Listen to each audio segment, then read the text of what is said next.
26 नवंबर 1930 को कनाडा के the मेडिन daily journal newspaper के फ्रंट पेज पर एक खबर पब्लिश होती है जिसका टाइटल था विलेज ऑफ द डेड। इस खबर ने पूरे कनाडा में खौफ की लहर दौड़ा दी क्योंकि नॉर्थ कनाडा में एक पूरा कबीला रातों रात बिना किसी निशान के गायब हो चुका था।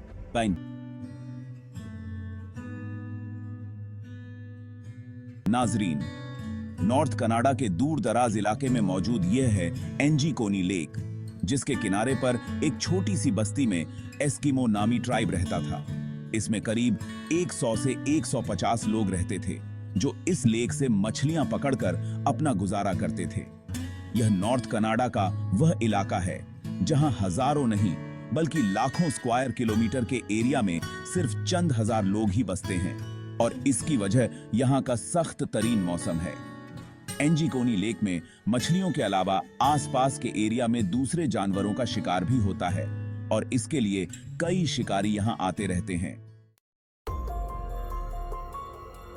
यह नवंबर 1930 का एक ठंडा दिन था जब जो लिबेल नामी एक शिकारी इस इलाके में शिकार के लिए आया। शिकार में वह इस कदर मशगूल हो गया कि उसे पता ही नहीं चला कि कब अंधेरा हो गया। उसके जहन में एक आइडिया था कि वह पहले की तरह लेक एंजीकोनी के किनारे एस्किमो नामी कबीले में जाकर रात गुजार लेगा। इस कबीले के लोग बाहर से आए लोगों की मेहमान नवाजी के लिए मशहूर थे, लिहाजा जो लिबेल ने अपना सामान बांधा और एस्किमो की तरफ कदम बढ़ाने लगा।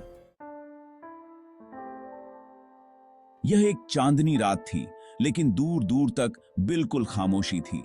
ना ही कोई शख्स नजर आ रहा था और ना ही किसी की आवाज। वह सिर्फ अपने कदमों की आवाज सुन पा रहा था। हालांकि जो पहले भी वहां जा चुका था, लेकिन आज कुछ अजीब था। एस्किमो ट्राइब के कुत्तों की आवाजें आती थीं जो बस्ती में रहते थे, लेकिन आज के दिन बस्ती के करीब पहुंचने पर सिर्फ वीरानी और सन्नाटा था। यह सब महसूस करते हुए जो ने अपने कदमों की रफ्तार तेज कर दी। उसे लगा शायद गांव वाले सो रहे हैं या कहीं गए हुए हैं। हाथी।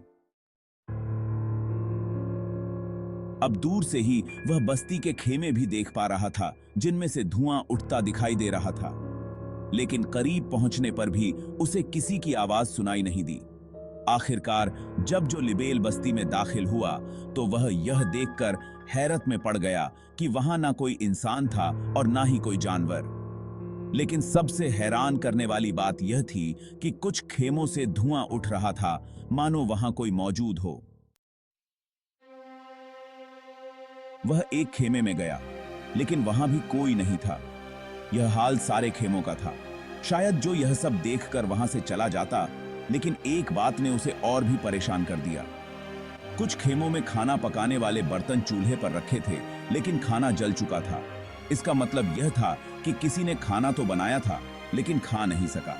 यहां तक कि बस्ती की औरतें जो कपड़े सिलाई करती थीं, उनके कपड़े वहीं रखे थे और सुई में धागा तक डला हुआ था। जो लिबेल ने पूरी बस्ती की तलाशी लेना शुरू कर दी। उसने देखा कि जो कुत्ते कबीले वालों ने पाल रखे थे वे भूख से मर चुके थे।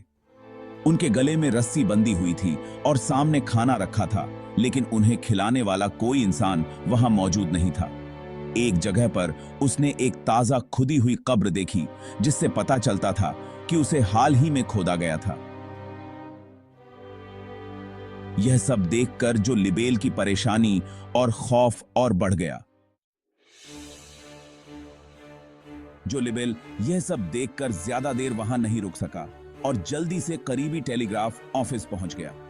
वहां से उसने रॉयल कैनेडियन माउंटेड पुलिस को खबर दी और सारी घटना बयान कर दी। जब पुलिस गांव में पहुंची तो उन्होंने पाया कि जो लिबेल ने जो कुछ भी कहा था वह सच था।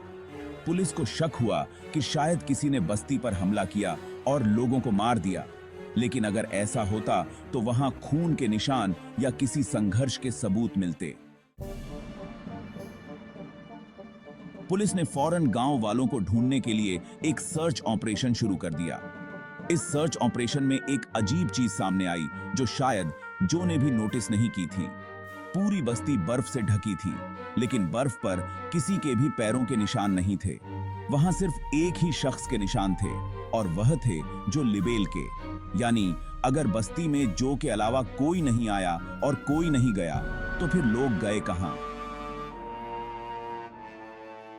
लेक के ऊपर भी बर्फ जमी हुई थी और बस्ती वालों की कश्तियां जमीन पर खड़ी थीं, क्योंकि उस मौसम में मछलियों का शिकार नहीं होता था, इसलिए कश्तियों को जमीन पर पार्क कर दिया जाता था। अगर बस्ती वाले लेक में तैरकर कहीं गए होते या किसी ने उन्हें मारकर लेक में फेंक दिया होता तो लेक के ऊपर की बर्फ कहीं ना कहीं से जरूर टूटी या बिखरी होती। पुलिस की इन्वेस्टिगेशन में यह भी मालूम पड़ा कि ये लोग जो कि वहां आने से 3 दिन पहले ही गायब हो चुके थे, क्योंकि कुत्तों की मौत 1-2 दिन की भूख से नहीं हो सकती थी। घरों से उठता धुआं भी इस बात की निशानी था कि उन्हें गए ज्यादा वक्त नहीं हुआ था, क्योंकि लकड़ियां बुझने के बाद भी धुआं कुछ समय तक निकलता रहता है। इस घटना के 50 साल बाद 1984 में रॉजर बोर और निजल ब्लंडर नामी राइटर्स ने एक आर्टिकल लिखा और इस पूरे मामले को एलियंस से जोड़ने की कोशिश की। उन्होंने बताया कि जब वे इस इलाके में एंजीकोनी लेक के पास गए तो वहां एक शिकारी और उसके 2 बेटे मिले। उन्होंने बताया कि अक्सर उन्होंने झील के ऊपर उड़ते हुए कुछ ऑब्जेक्ट्स देखे हैं जिनकी आकृतियां अलग-अलग होती हैं और वे उसी बस्ती की ओर उड़ रहे थे जहां एस्किमो ट्राइब रहता था। लेकिन हकीकत यह है कि इस घटना को 100 साल होने को हैं, मगर आज तक इस सवाल का जवाब किसी के पास नहीं है कि आखिर एंजीकोनी लेक की बस्ती के लोग बिना किसी निशान के चले कहां गए। एस्किमो कबीले के गायब होने का मामला आज भी एक मिस्ट्री बना हुआ है। उम्मीद है कि वीडियो आप लोग भरपूर लाइक और शेयर करेंगे। आप सभी के प्यार भरे कमेंट्स का बहुत शुक्रिया। मिलते हैं अगली शानदार वीडियो में।